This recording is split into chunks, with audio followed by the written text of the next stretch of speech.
Everybody, this is Jim at FreeChartVideos.com using time-honored techniques to understand modern markets. This video is for educational purposes only, and it is not intended to be used as any form of investment advice. I can draw lines on charts, but you and only you can draw your own conclusions from your own due diligence and make investment decisions that are suitable for your own financial situation. I am not a licensed professional. I'm just a guy who draws lines on charts. So let's look at the S&P 500. All right, here's our 5-minute chart, and I don't, here's the deal. I don't know if it's so much bragging on what I do or it's just bragging on technical analysis. So just bear with me here for a second. I'm going to brag. Yesterday, I said that this looked bullish because we closed over this line that is highlighted. And then I said, now, and I changed the color of this line. I think it was just gray yesterday. I said, now watch this line right here. I think that's going to serve as resistance if we rise up and test it. I have not moved this line. I've not moved this line 1 pixel on this chart. And you can see there was just a very, very slight bump up above it right after the open, and then things just kind of slid back in a pretty controlled fashion after meeting that resistance.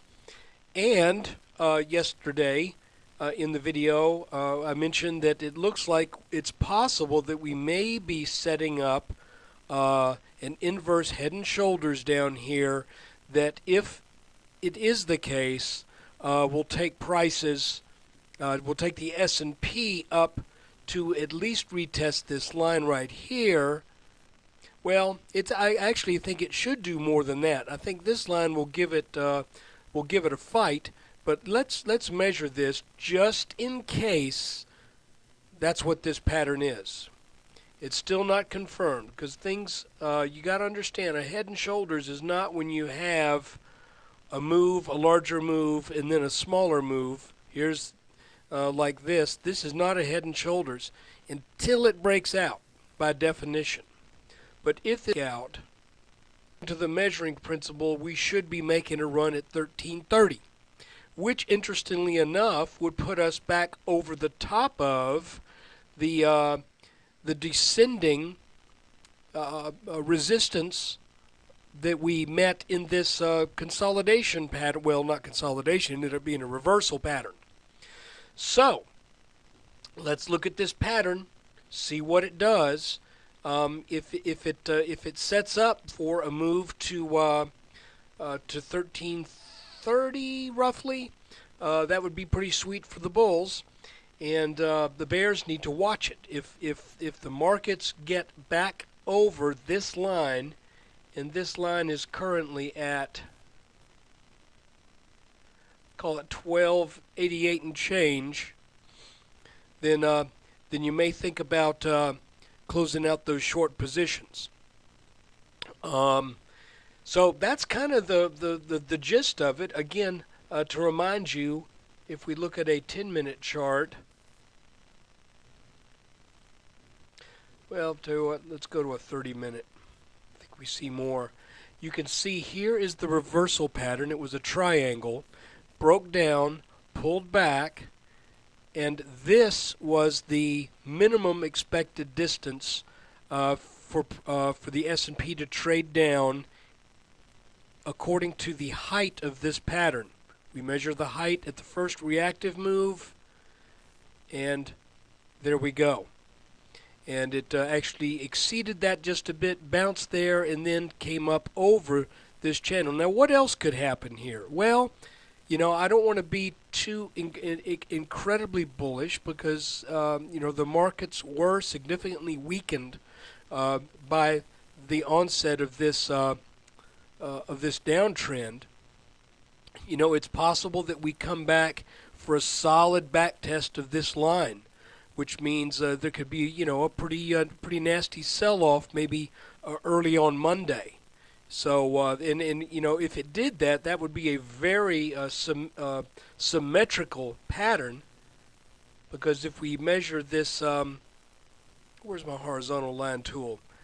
If we measure that horizontal line right here, you could see that it's possible that if this ends up being a symmetrically shaped inverse pattern, if that's what it is, then we could come down and for a day of early day of selling on Monday, and then hopefully rebound. But right now, all we can call it is what we see.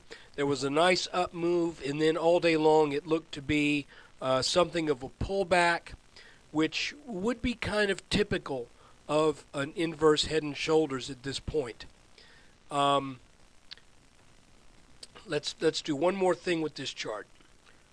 Looking now at a 1 minute chart, you can see that all day long, after the strong move up to this area of resistance, and there you can see that little peak above it, you can see that it was pretty much a fairly well controlled pullback all day long. So here's what we can look for. We can look also at this channel, this little sloping, gently sloping channel that has been keeping it in check with 1, 2, 3, 4 tests on the bottom and 1, 2, 3 tests on the top. If we get over this on Monday, then you could look for probably another run at this line right here. On the other hand, if this breaks, then probably run down to test, where was it? I said that line was. Hold on. Should have just left it in place.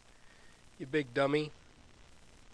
Yeah, that would be probably, 1262 or something like that. Is not out of reason. But anyway, I'm just kind of thinking out loud here, which I have a bad habit of doing. There's the descending channel. After a steep run up, you could even call this kind of a flag, but I don't know if I'm quite ready to call it that or not. So let's see what happens on Monday. A strong day Monday. Open over this line right here, or get over this line quickly. We should run up and make another run at 1288.